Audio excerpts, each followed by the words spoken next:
My name is Norton, and at 22 years old, I learned the hardest lesson about family priorities. When my parents chose a luxury Maldives vacation over funding my education, I was devastated. They literally told me, "Go work on your own. We do not care about your studies." Little did they know that their selfishness would spark something in me that would change all our lives forever. The look on their faces at my graduation still brings a smile to my face whenever I remember that day. Before I tell you how I turned my parents' selfishness into my greatest motivation, drop a comment telling me where you are watching from and hit that subscribe button if you have ever had to fight for your dreams alone. I grew up in what appeared to be a picture-perfect upper-middle-class family in suburban Chicago. My father, Robert, worked as a sales director for a pharmaceutical company, and my mother, Patricia, managed a boutique real estate office. From the outside, we had everything a typical American family could want. A 2-story house with a manicured lawn, 2 luxury cars in the driveway, and annual vacations to destinations that made for impressive social media posts. But appearances were everything to my parents. Our house was always spotless, ready for impromptu visits from colleagues or neighbors. My mother spent more on her wardrobe than she did on household expenses, and my father would often stretch our finances thin just to buy the latest model car every few years. They hosted elaborate dinner parties where the conversation inevitably turned to their latest purchases or upcoming trips. Our family Christmas cards looked like advertisements for the perfect family. "Image is everything, Norton," my father would say. "People respect success, and success is what they can see." As a child, I accepted this as normal. I was given nice clothes and the latest gadgets, enrolled in the right extracurricular activities, and expected to maintain excellent grades.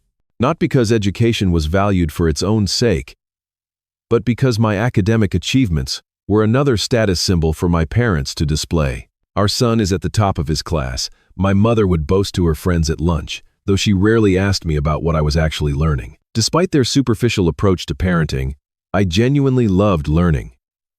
Math and science came naturally to me, and by middle school, I knew I wanted to become an engineer.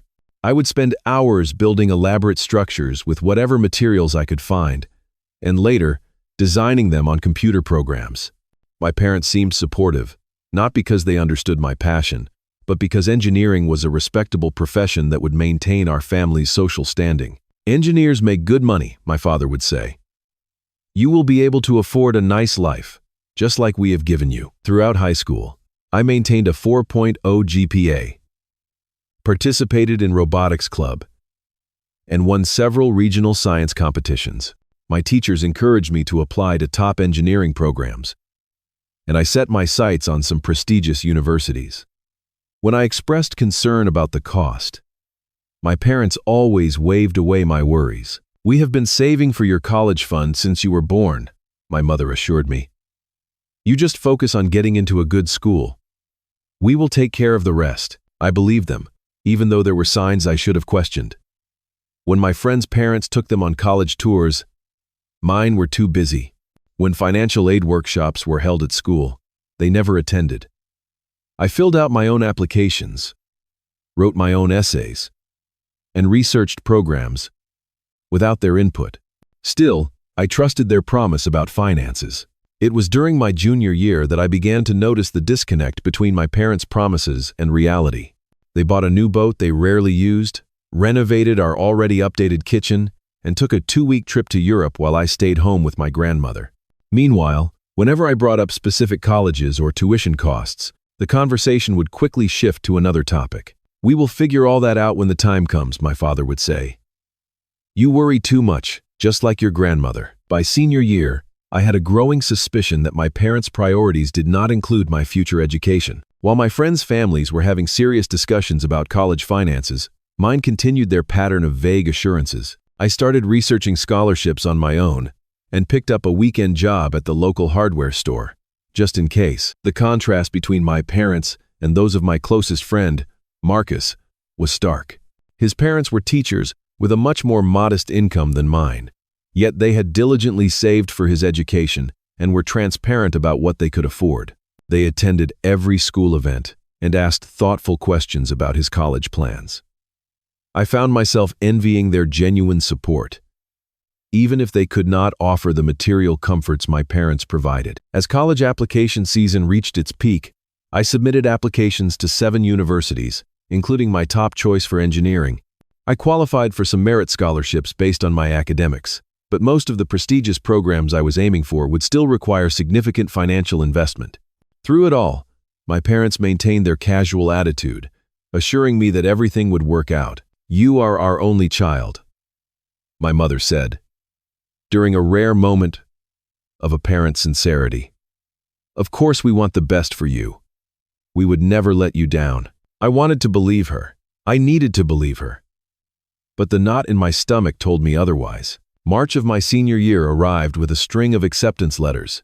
I had been admitted to 6 of the 7 universities I applied to, including my dream school, California Institute of Technology, known for its world-class engineering program. The acceptance package arrived on a Tuesday afternoon, and I could barely contain my excitement as I waited for my parents to come home from work. "I got in," I announced as soon as they walked through the door. "Caltech. They even offered me a $15,000 merit scholarship." My parents seemed genuinely pleased, my father patting me on the back, and my mother suggesting we go out for dinner to celebrate.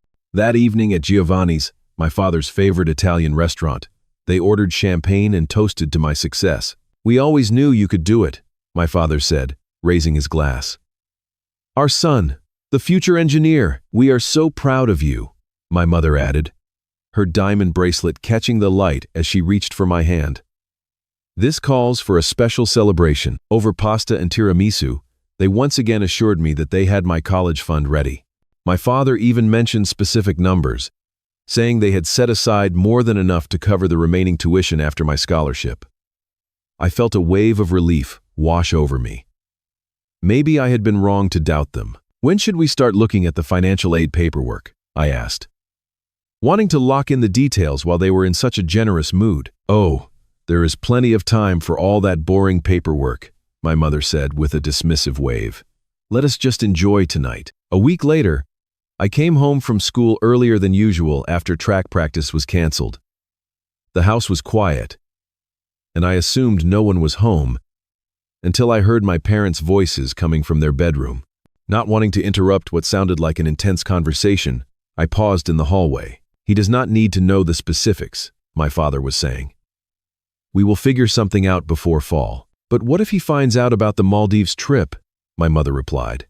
"We should at least wait until after he graduates to put down the deposit." My blood ran cold. The Maldives? I knew they enjoyed travel, but they had never mentioned plans for such an expensive destination. Later that evening, while looking for a stapler in my father's home office, I noticed the trash can was full of crumpled papers. On top were torn brochures for Caltech, along with discarded financial aid forms that had been sent to our house.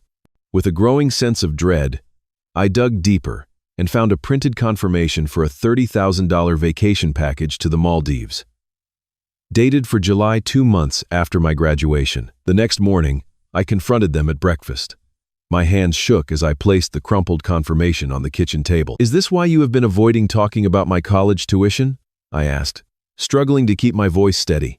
"You are spending my college fund on a vacation?" My parents exchanged a glance, and I could see them calculating their response. Finally, my father sighed and put down his coffee cup. "Norton, you need to understand that your mother and I have worked very hard for many years," he began, his tone patronizing. "We deserve this trip.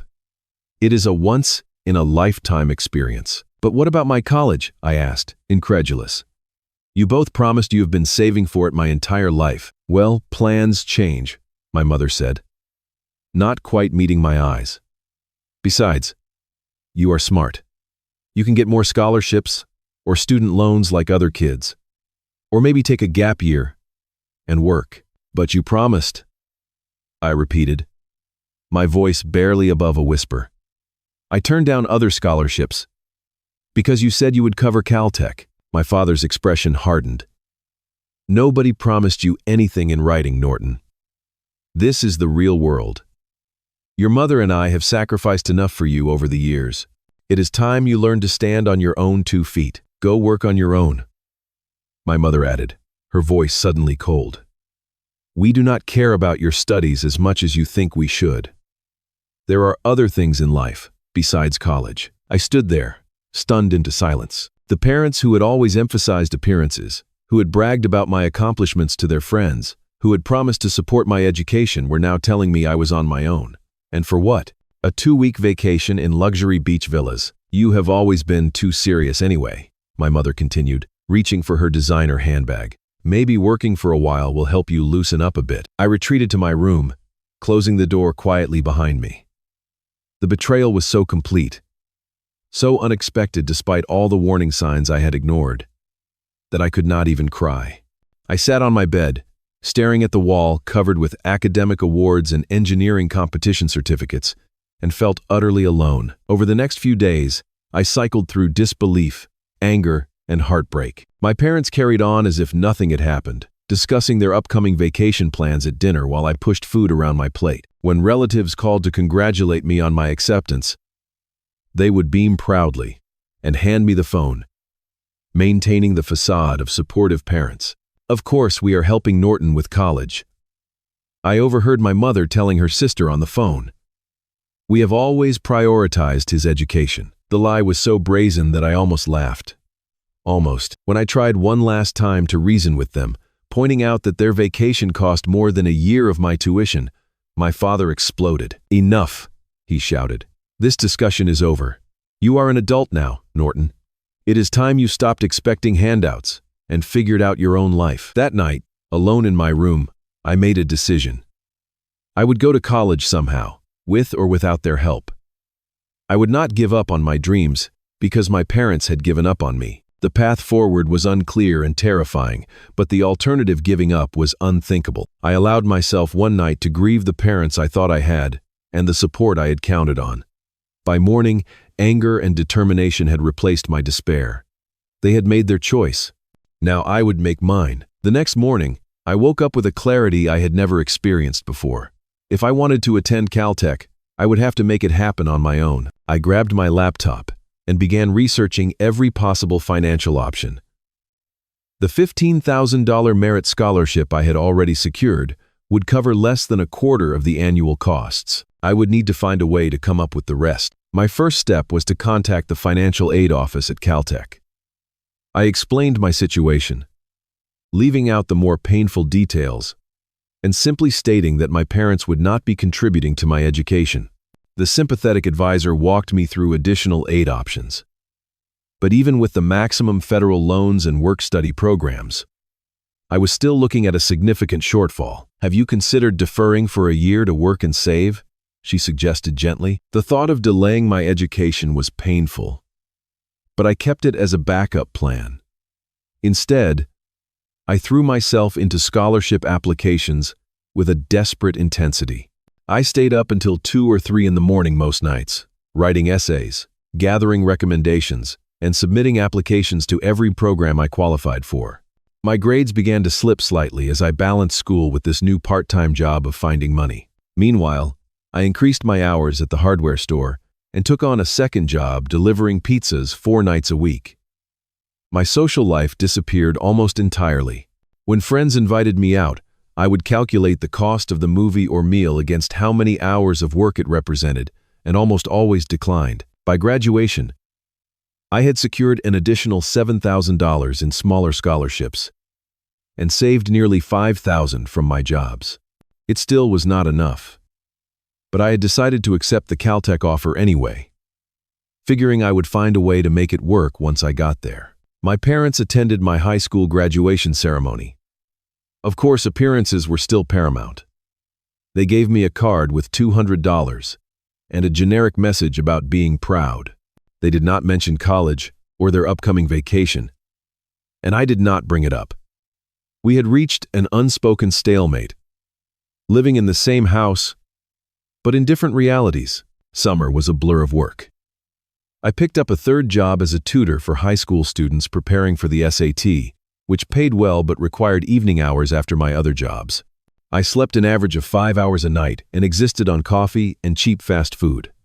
By August, I had saved enough for my first semester's tuition and a one-way plane ticket to California. The night before my departure, My parents hosted a backyard barbecue for their friends. I overheard my mother telling someone how excited she was that I was spreading my wings and how they had always encouraged independence.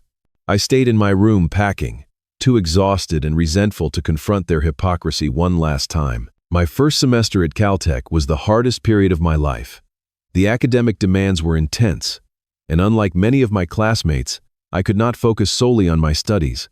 I worked 20 hours a week at the campus library and another 15 hours waiting tables at a restaurant near campus. I lived in the cheapest housing option available, sharing a cramped room with 2 other students to save money. My roommates, both from wealthy families, could not understand why I never joined them for weekend activities or ordered late-night pizza. I was too proud to explain that every dollar was accounted for in my meticulous budget, that a single unexpected expense could derail my entire financial plan. By midterms, I was running on fumes. My grades, while passing, were not up to my usual standards. One particularly exhausting week, after working a double shift at the restaurant and staying up all night to finish a project, I fell asleep during an important lecture. The professor, Dr. Williams, asked me to stay after class. "Norton, is everything all right?" he asked, his brow furrowed with concern. "Your work shows potential, but you seem to be struggling to keep up." Something about his genuine concern broke through my carefully maintained facade. Before I could stop myself, I was telling him everything: the betrayal, the 3 jobs, the constant financial anxiety. I had not spoken about it to anyone, not even my few friends at school. Dr. Williams listened without interruption, and when I finished, he nodded thoughtfully. "You know, I worked my way through college too," he said. "Not quite under your circumstances, but I understand the strain. Would you be interested in a research assistant position in my lab? It pays better than the library, and the experience would be valuable for your education." That conversation changed the trajectory of my college experience. The research position not only paid more for fewer hours, but it also aligned with my studies, making my work time more productive. Dr. Williams became a mentor, helping me navigate both academic challenges and practical matters, like applying for additional university grants reserved for students demonstrating exceptional promise. Through Dr. Williams, I also discovered a community of other students who were supporting themselves through school. We formed a study group that met in the engineering building late at night, sharing textbooks, notes, and the occasional care package from someone's family. For the first time since my parents' betrayal, I felt less alone. The contrast between my college experience and that of wealthier students remained stark. While they spent spring break in Cancun or skiing in Aspen, I stayed in the nearly empty dorms, picking up extra shifts and getting ahead on coursework. When they ordered food delivery and complained about cafeteria options, I carefully prepared budget meals in the communal kitchen, often cooking in bulk and freezing portions to save time later. Yet despite these challenges, or perhaps because of them, I developed a resilience and work ethic that distinguished me among my peers. By the end of my freshman year, I had maintained a 3.7 GPA while supporting myself entirely. I had also begun developing an idea for an innovative water filtration system, inspired by a challenging assignment in my environmental engineering course. The summer after freshman year, I stayed in California, unable to afford the flight home and unwilling to face my parents. Instead, I sublet a cheap apartment with 2 other students and worked full-time at an engineering firm that had a partnership with the university. The entry-level drafting work was not glamorous, but it paid decently and added valuable experience to my resume. My parents sent occasional text messages, usually about trivial matters or family news. They never asked about my finances or how I was managing college. I responded politely but briefly, maintaining the minimal contact that seemed expected but offering nothing more. They had made their choice, and I was making mine, day by day, hour by hour. When I returned for sophomore year, I approached Dr. Williams about developing my filtration system concept further. He was intrigued enough to allow me to use lab resources for preliminary testing, and his encouragement pushed me to refine the idea during any spare moments I could find. Between classes, work, and basic necessities like sleep, those moments were precious and few.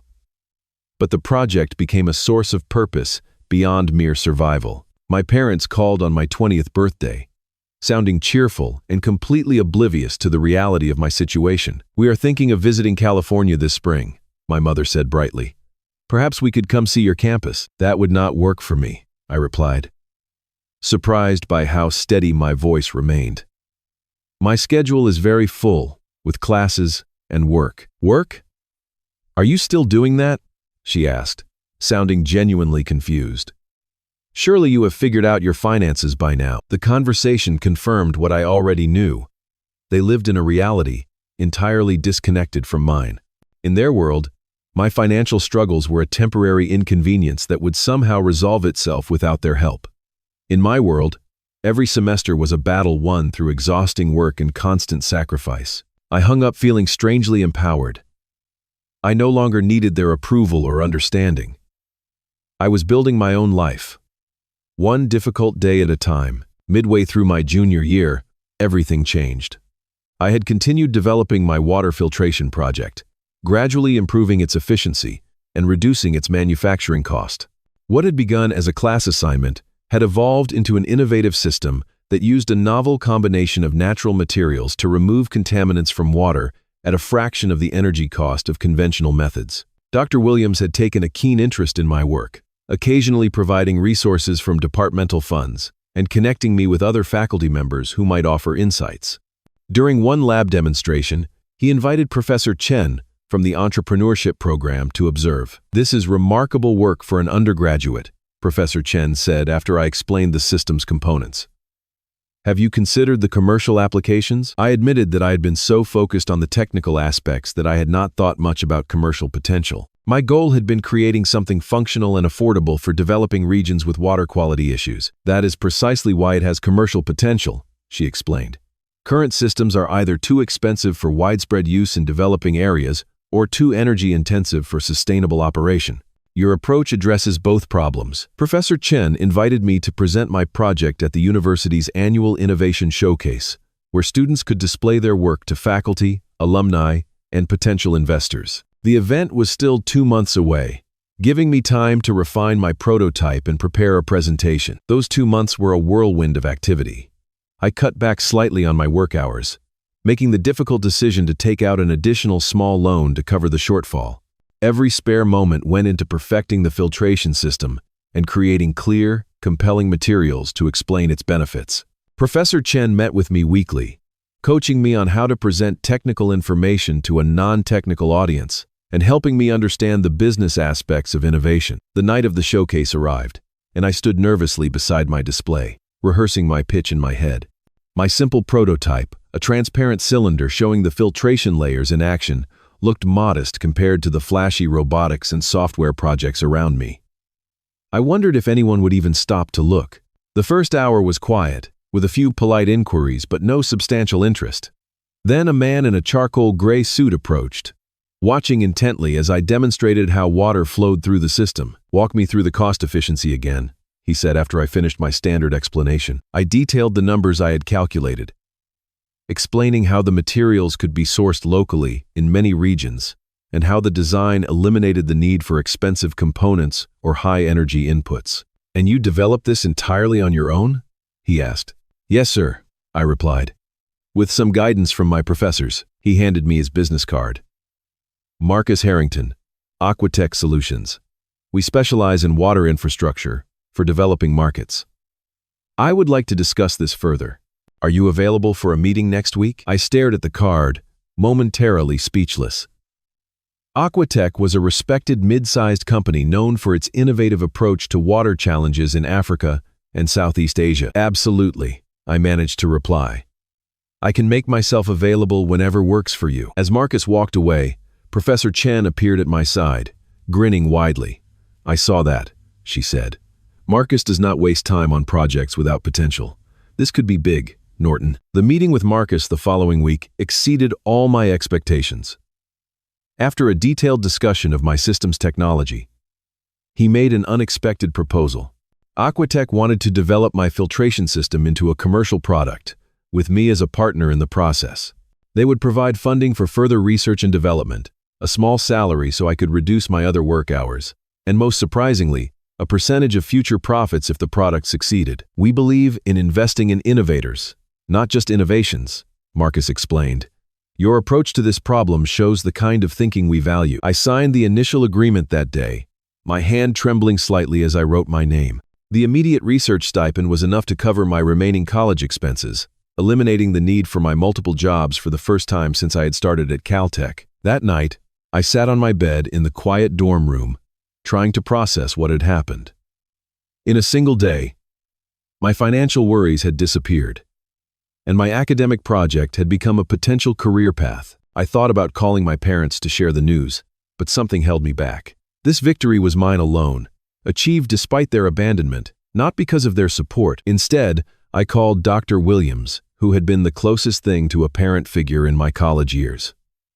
His genuine excitement and pride meant more to me than any reaction my actual parents might have had. Over the next few months, my life transformed. With Aquatech's support, I reduced my work schedule to focus on developing the filtration system and maintaining my grades. The prototype evolved through multiple iterations, becoming more efficient and durable with each version. I began to attend industry conferences with the Aquatech team, meeting professionals who treated me as a colleague rather than a student. My confidence grew as I moved between the academic and business worlds, learning to speak the language of both. The shy, exhausted student struggling to stay afloat had been replaced by a focused young engineer with a clear purpose. It was during this period that my parents began reaching out more frequently. My mother called one evening, her voice unusually hesitant. "We have not heard much from you lately," she said. "How are your studies going?" "Very well," I replied, keeping my tone neutral. "I am on track to graduate next year." "That is wonderful. And have you figured out all your financial situations?" "Your father and I were talking, and we thought perhaps we could help with your final year. As a graduation gift, you know." The offer came 3 years too late. After countless sleepless nights, missed social opportunities, and moments of near despair, when I had almost given up. Now that I no longer needed their help, they were suddenly willing to provide it. "No need," I said coolly. "I have got it covered." "Oh," she sounded disappointed, perhaps even hurt. "Well, that is good, I suppose. You always were resourceful." "Necessity teaches you that," I replied, unable to keep the edge from my voice. After hanging up, I reflected on how different I felt. Their approval or help no longer held any power over me. I had built something valuable on my own, and that knowledge had changed me fundamentally. As senior year began, Aquatech increased their investment in the filtration project. Early field tests in rural communities had shown promising results, and the company was preparing for larger-scale implementation. They offered me a formal position to join their engineering team after graduation, with the understanding that I would continue leading the development of my system. Meanwhile, Professor Chen had encouraged me to enter several innovation competitions, resulting in additional recognition and small cash prizes that I used to establish an emergency fund for myself. After years of financial precarity, having savings represented a security I had never known. My parents' attempts to reconnect became more frequent as graduation approached. They sent emails asking about the ceremony details and whether they should book hotel rooms. My father called once, awkwardly attempting to reminisce about my childhood and telling me how proud he was of my perseverance. "You really showed initiative, son," he said, as if my struggle had been some kind of character-building exercise they had deliberately created. "That is the Bradford way, pulling yourself up by your bootstraps." I let him talk, responding minimally. The time when his approval would have meant everything to me had long passed. Now his words seemed hollow, an attempt to retroactively claim credit for the strength I had developed despite their abandonment, not because of it. As graduation approached, I made a decision. I would allow my parents to attend the ceremony. They would come regardless, to maintain appearances, but I would no longer protect them from the consequences of their choices. For 3 years, I had kept the details of my struggle private, partly from pride and partly from habit. I had never exposed their betrayal to extended family or their friends, but I was no longer the desperate freshman scrambling to survive. I was a soon-to-be graduate with a promising career, intellectual property under development, and a resilience that had been hard-won. I had nothing to be ashamed of in my journey. They were the ones who should feel shame. And perhaps it was time they did. Senior year brought new challenges and opportunities as I balanced my coursework with my increasing responsibilities at Aquatech.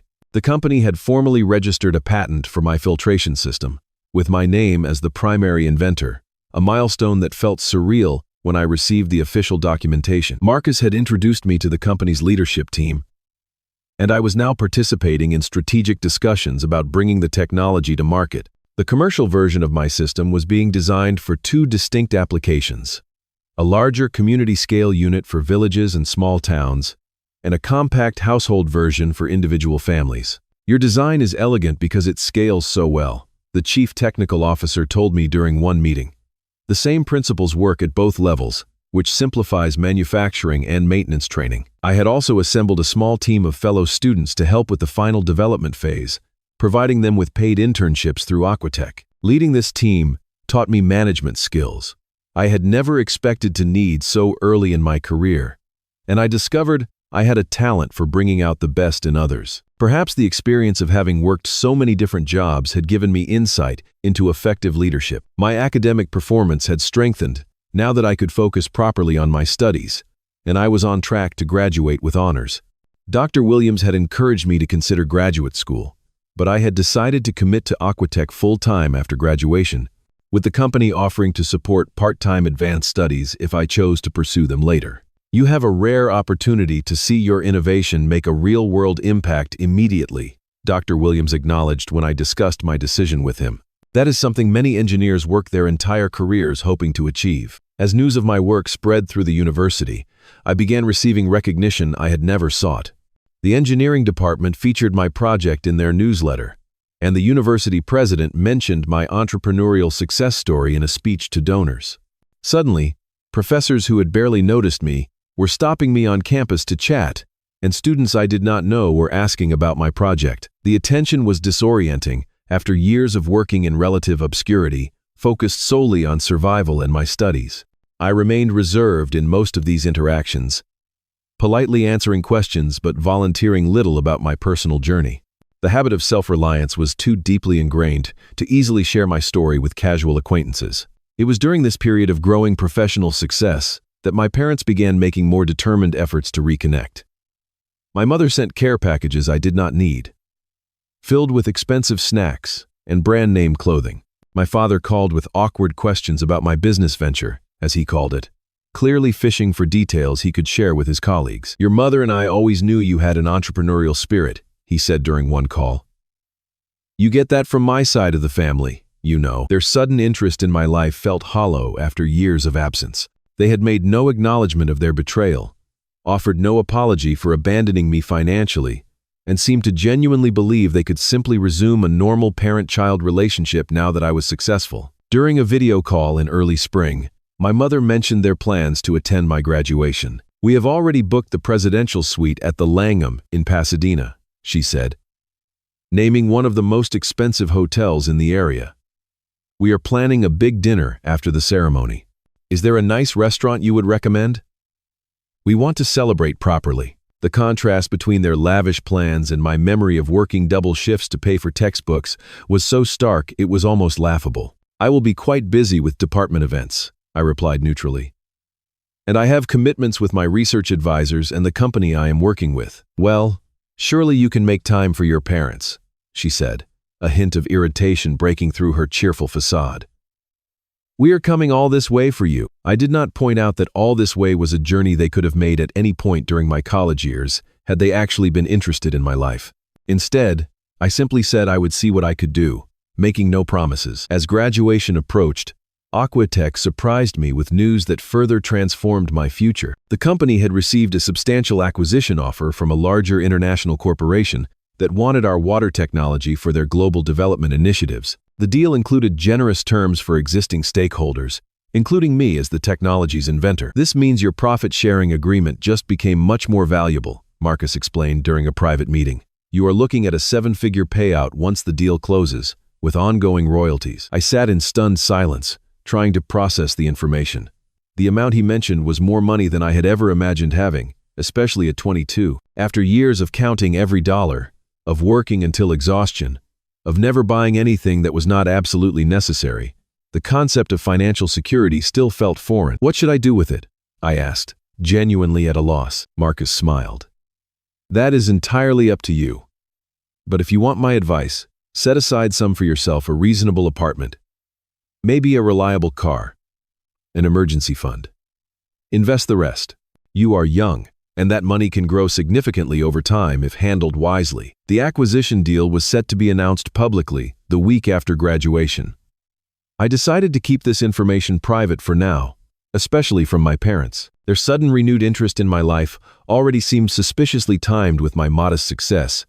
I had no desire to see how they would react to news of my unexpected wealth. In the final weeks before graduation, I focused on finishing my coursework and preparing to transition to full-time work at Aquatech. I had found a small but comfortable apartment near the company offices and purchased a few basic furnishings, my first real home that was not a dormitory or shared student housing. The night before graduation, I received a text from my father. Looking forward to seeing you tomorrow, son. Your mother and I have a surprise for you. I did not respond. Whatever surprise they had planned, I had a much bigger one in store for them. After years of their indifference, followed by their transparent attempts to reinsert themselves into my life, once I showed signs of success, it was time for the truth to come out. Not out of vengeance, but because I was no longer willing to protect them from the reality of what they had done. As I hung my graduation robe in preparation for the next day, I felt a strange calm. Tomorrow would bring a confrontation 3 years in the making, but I was no longer the devastated teenager whose dreams had been casually discarded by the people who should have supported him most. I was a man who had built something valuable through his own efforts, who had found mentors and colleagues who valued his contributions, who had learned that family could be chosen rather than merely inherited. Whatever happened at graduation, I knew I would walk away whole. Graduation day dawned bright and clear. As I dressed in the small apartment I had recently rented, I felt a strange mix of emotions, pride in what I had accomplished, anticipation for the future that lay ahead, and a quiet resolve about the confrontation that would likely occur with my parents. The past week had been hectic with final exams, meetings at Aquatech to prepare for my transition to full-time employment, and preparations for the ceremony. I had been selected as one of the student speakers for the engineering department graduation, a recognition I had never expected but deeply appreciated. When I arrived at campus, the atmosphere was festive. Families streamed toward the main quadrangle where the ceremony would take place, carrying flowers and balloons, taking photos, and embracing graduates. I spotted Dr. Williams near the faculty assembly area and went to thank him one more time for his mentorship. "Today is your day, Norton," he said, gripping my shoulder firmly. "No matter what happens with your parents, remember that you earned this through your own merit and determination." I had shared more details of my family situation with him over the years, and he understood the complicated emotions I was feeling today. His support had been unwavering, and I had included him in my limited guest list for the small reception following the department ceremony. As graduates lined up according to department, I caught sight of my parents arriving. They were impossible to miss, my mother in an ostentatious designer dress better suited to a gala than a graduation, my father in an expensive suit, both of them looking perfectly coiffed and completely out of place among the more casually dressed families. They did not see me, instead scanning the seating area for the best view. The main ceremony proceeded with the expected speeches from the university president and a prominent alumnus. When it concluded, we moved to our separate department ceremonies. Engineering, as one of the largest departments, held its event in the university's grand auditorium. I sat with my fellow graduates, periodically glancing at the audience. My parents had secured seats near the front, of course. My mother was taking photos with her phone. Though I was still too far away for any meaningful pictures, I wondered if the photos were more for her social media than for any genuine desire to commemorate my achievement. After several faculty speeches, the department chair announced the student speakers. Our first student speaker represents the best of Caltech engineering innovation and perseverance. Please welcome Norton Bradford. As I approached the podium, I saw my parents straighten in their seats, surprised expressions on their faces. They had no idea I had been selected to speak. I had not shared this or any other details about graduation with them. I took a deep breath and began my prepared remarks. 4 years ago, I arrived at Caltech with nothing but determination and a dream. Like many of you, I came here to learn how to build things that could make a difference in the world. What I did not expect was that the most important thing I would build was resilience. I spoke about the challenges of engineering education, the importance of finding mentors and collaborators, and the satisfaction of creating solutions to real-world problems. Without directly mentioning my personal circumstances, I wove in lessons about self-reliance and perseverance. Many of us have faced obstacles on this journey. Some were academic challenges, others were financial or personal. What unites us is that we did not let those obstacles define our path. Instead, we found ways around, over, or through them. That is what engineers do. We solve problems, including the problems in our own lives. As I continued, I gradually shifted to more personal territory. I want to acknowledge those who made this journey possible for me. First, Professor Dr. Williams, whose mentorship changed the course of my education and my life. The team at Aquatech Solutions, who believed in my ideas and gave me the opportunity to develop them. And my fellow students, particularly those who, like me, worked multiple jobs while studying, who shared textbooks and notes and encouragement when things seemed impossible. I paused, making eye contact with my parents for the first time. My mother was smiling proudly, as if my acknowledgments were about to include her. My father sat with his chest puffed out, already preparing to accept credit he had not earned. I also want to speak directly to anyone here who has had to fight harder than others who did not have the support system they deserved. Your accomplishment today is extraordinary precisely because of what you overcame to achieve it. Some of us had to work 3 jobs and take out loans to be here today. Some of us were told our dreams were not worth investing in. My mother's smile faltered. My father shifted uncomfortably in his seat. Today, I am proud to announce that the water filtration technology I developed as a student will soon be implemented in communities across Southeast Asia and Africa through Aquatech Solutions. This project, which began as a response to a challenge from Professor Dr. Williams, has been acquired by Global Water Initiatives in a deal that will be publicly announced next week. Murmurs rippled through the audience. This was news even to most of the faculty. This partnership will bring clean water to millions of people and represents everything I hope to accomplish as an engineer. It is proof that determination can overcome even the most painful betrayals, and that we can build our own support systems when traditional ones fail us. I looked directly at my parents again, no longer hiding the pointed nature of my words. My mother's face had gone pale. My father was staring at me with an unreadable expression. As we leave Caltech today, I hope each of you remembers that your worth is not determined by those who failed to believe in you, but by what you know you can contribute to the world. Thank you. The applause was enthusiastic, though I noticed several confused looks from those trying to decipher the personal subtext of my speech. As I returned to my seat, I caught Dr. Williams giving me a subtle nod of approval. The remainder of the ceremony passed in a blur. When we finally processed out of the auditorium to meet waiting families, I deliberately took my time, stopping to speak with professors and classmates, prolonging the inevitable confrontation with my parents. When I finally emerged into the sunny courtyard, they were waiting, standing slightly apart from other families. My mother rushed forward to hug me, camera ready for the perfect graduation photo. Norton, your speech was wonderful. Why did not you tell us you were speaking? And what is this about your project being acquired?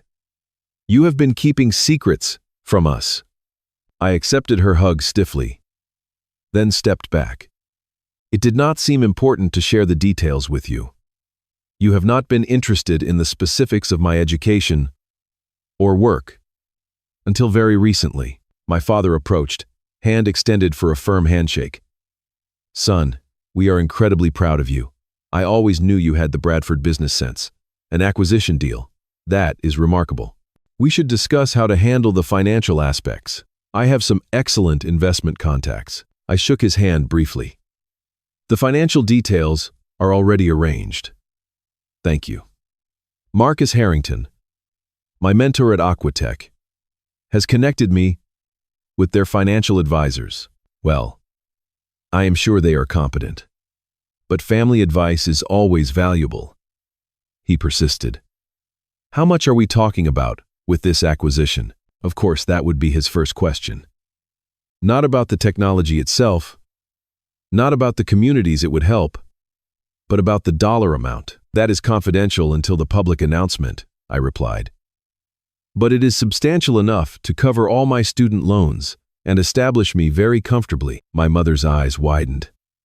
"Oh my! Well, this calls for an even bigger celebration than we planned. We have reservations at La Maison tonight, but perhaps we should upgrade to the private dining room. We have reservations at La Maison tonight." Before I could respond, I heard someone calling my name. It was Marcus, approaching with several members of the Aquatech team who had come to support me. "Norton, congratulations," Marcus said, embracing me warmly. "Excellent speech.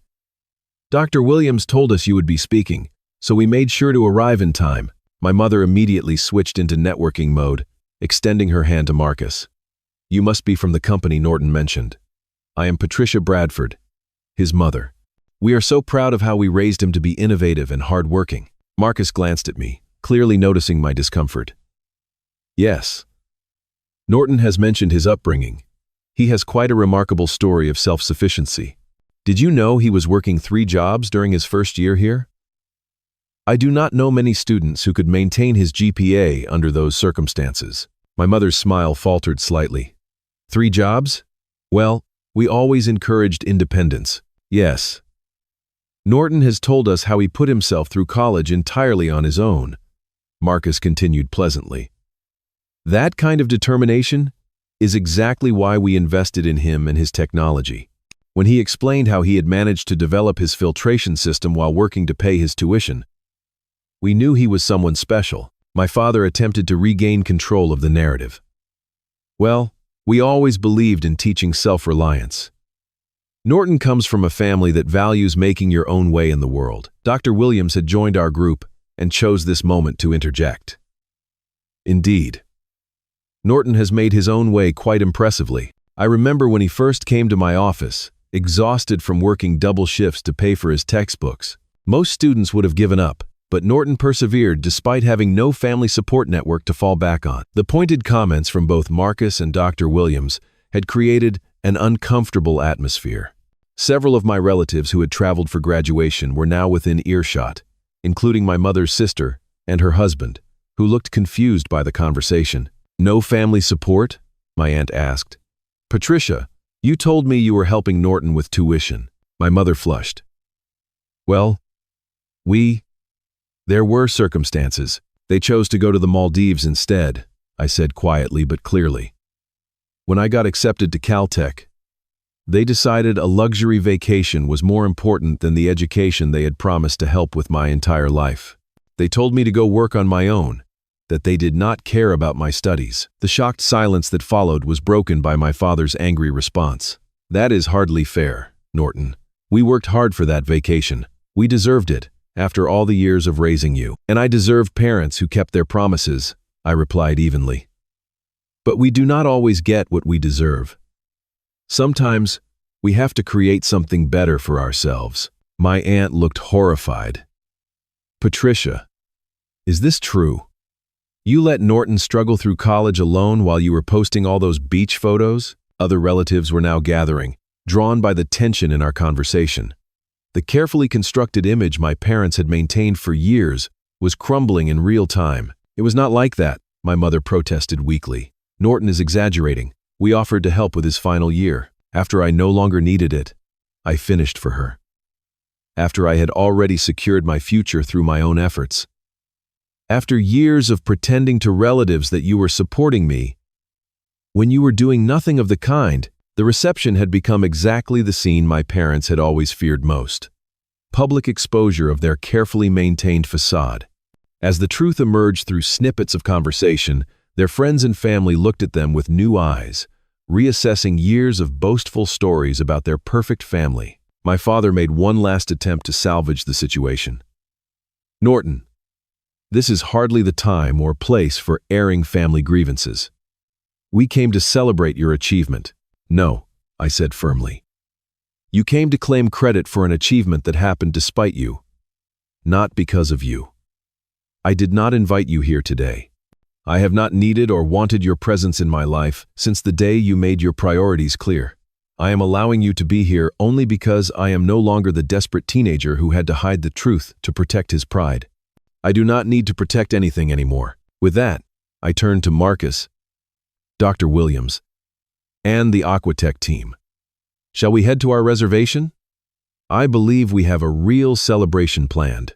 As we walked away, I heard my mother call after me, her voice breaking. Norton, please. We are your parents. I paused and looked back at them. Biology made you my parents, but your choices unmade that relationship. I hope you enjoyed the Maldives. It cost you far more than you will ever understand. The months following graduation unfolded with dizzying speed. The acquisition deal was publicly announced, making headlines in industry publications and bringing a wave of attention I had never experienced before. As the primary inventor, I found myself giving interviews, participating in panel discussions, and meeting with potential partners for future projects. My role at Aquatech expanded beyond the original filtration system to include overseeing a new division focused on affordable water technologies for developing regions. I was building a team, setting strategic directions, and traveling to see firsthand the communities our work would impact. The exhausted student who had once fallen asleep in class was now a respected professional whose ideas were changing lives. The financial aspects of my new reality took longer to adjust to. The acquisition payment sat largely untouched in my accounts for months as I consulted with financial advisors about responsible management. Eventually, I purchased a modest but comfortable condominium near the Aquatech offices and established a secure investment portfolio. The rest I set aside for a purpose that had been forming in my mind since graduation day. 6 months after the acquisition, I used a substantial portion of my newfound wealth to establish the Self-Reliance Scholarship at Caltech. The fund was specifically designed to support students who were financing their own education without family assistance. It covered not just tuition but also living expenses, textbooks, and emergency needs, specifically targeting the hidden costs that had made my own journey so difficult. I want recipients to be able to focus on their education and innovation, not on survival, I explained at the small ceremony launching the fund. Brilliant minds should not be hindered by financial obstacles their families could have prevented. Dr. Williams agreed to serve on the selection committee, bringing his insight and compassion to identifying students with both need and potential. The university president, recognizing the unique nature of the scholarship, provided additional institutional support to expand its reach. My parents made several attempts to contact me after graduation. At first, they sent apologetic messages that nonetheless contained subtle justifications for their actions. Later, as news of my financial success spread, their communications became more direct, suggesting family reunions and offering belated support for my career. I maintained a policy of minimal response, acknowledging their messages with brief, neutral replies that offered no openings for deeper engagement. I was not interested in revenge or ongoing conflict, but neither was I willing to pretend that a meaningful parent-child relationship could be reconstructed from the ashes of their betrayal. 8 months after graduation, my father requested a meeting. After some consideration, I agreed to meet him at a neutral location, a coffee shop midway between his office and mine. He arrived impeccably dressed as always, but I noticed subtle signs of aging that had not been apparent before the slight stoop of his shoulders, the deeper lines around his eyes. "You look well, Norton," he said after an awkward greeting. "Success agrees with you." "I am doing well," I replied simply. "What did you want to discuss?" He fidgeted with his coffee cup, uncharacteristically hesitant. "Your mother and I have been doing a lot of thinking since graduation. The things you said, they were harsh, but not entirely undeserved." I remained silent, waiting for him to continue. "We made a mistake," he admitted finally. "A terrible mistake that hurt you deeply. At the time, we had convinced ourselves that you would be fine, that you were resourceful enough to figure things out.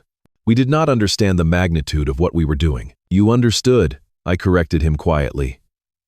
"You just did not care enough to make a different choice." He winced, but did not deny it. "Perhaps that is true. We were selfish.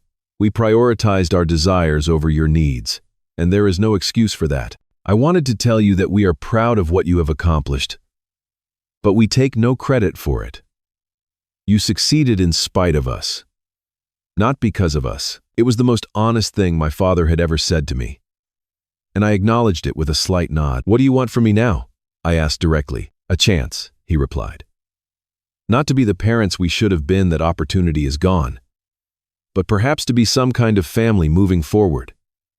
On your terms, whatever those might be. I considered his request carefully.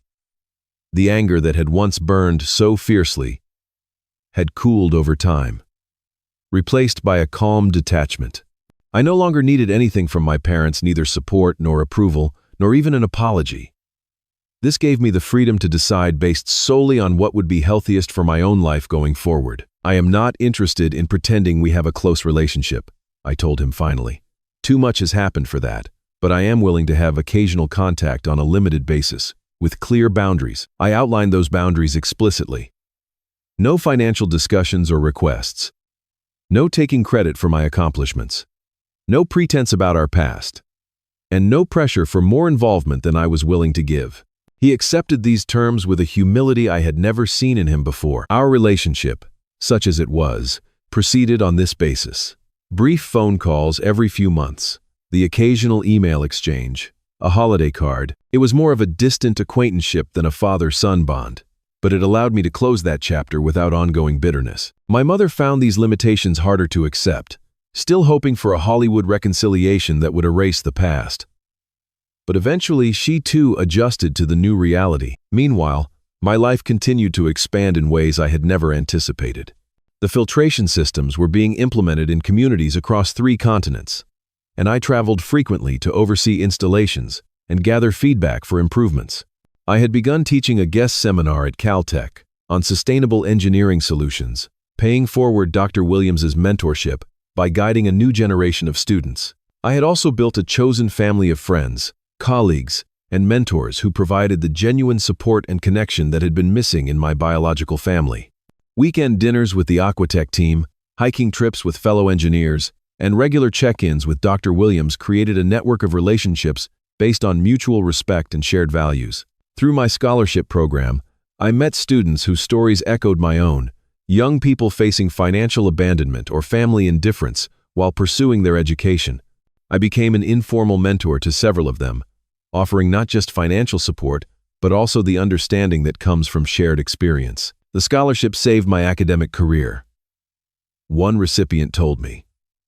But knowing someone else had walked this path and succeeded gave me something even more valuable: hope. 3 years after graduation, I was invited back to Caltech to give a lecture to the engineering department. Standing at the podium where I had once exposed my parents' betrayal, I looked out at a new generation of students and reflected on the journey that had brought me there. Engineering is fundamentally about solving problems, I told them. Sometimes those problems are technical: how to filter water more efficiently, how to build stronger bridges, how to create cleaner energy. But sometimes the most important problems we solve are personal: how to persevere when support systems fail, how to build resilience in the face of betrayal, how to construct a meaningful life from challenging circumstances. The greatest lesson I have learned is that we cannot always control what happens to us, but we can control how we respond. When my family chose a luxury vacation over my education, telling me to work on my own because they did not care about my studies, I could have given up. Instead, I chose to see it as an opportunity to build something entirely mine, not dependent on anyone else's approval or support. Today, I do not regret that difficult journey. Without it, I might never have developed the determination that drove me to create technology now bringing clean water to communities around the world. I might never have discovered my own capacity for resilience and innovation. Most importantly, I might never have learned that family is not just about biology, but about who stands beside you when you face your greatest challenges. The lessons of my journey continue to shape every aspect of my life. I have learned that betrayal, while painful, can be the catalyst for profound growth. That appearances matter far less than integrity and follow-through. That the approval of others is meaningless compared to self-respect. And that sometimes, the family we create for ourselves provides far more genuine support than the one we were born into. Have you ever had to rebuild your life after someone you trusted let you down? What helped you move forward? Share your experiences in the comments below. If this story resonated with you, please hit the like button and subscribe to hear more journeys of resilience and transformation. Remember, Sometimes, the greatest success stories begin with the most painful disappointments. Thank you for listening to my story, and I wish you strength on your own path to creating the life you deserve, regardless of where you started.